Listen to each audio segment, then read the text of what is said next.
பெரியோர்களை மதித்து நடத்தல்ங்கிறது வந்து ஒரு பண்பாடு. வயதானவர்களை, பெரியவர்களை, நமக்கு மூத்தவர்களை நம்ம இறைவனாகவே பாவித்தல் என்பது ஒரு பண்பாடு.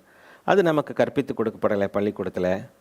பள்ளிக்கூடங்களில் அதெல்லாம் கற்பித்து கொடுக்காதனால நம்ம இளைஞர்களுக்கும் இளைய சமுதாயத்தினருக்கும் பெரியோர்களிடம் எப்படி நடந்து கொள்ள வேண்டும் என்பது தெரியறதில்ல. பொதுவாக இந்த கல்வி திட்டமானது நம்முடைய தன் முனைப்பை உறுதிப்படுத்துகிற மாதிரி இருக்கும். Ego is supported by the false mind. False mind தான் ஈகோவை சப்போர்ட் பண்ணிக்கிட்டே இருக்கும். அப்போ ஈகோவை தவறாக வழிநடத்திக்கிட்டே இருக்கும். அப்போ அந்த ஈகோவை நல்லா கொம்பு சீவி விடுற மாதிரியே நமக்கு கான்செப்ட்ஸ் கொடுக்கப்படும்.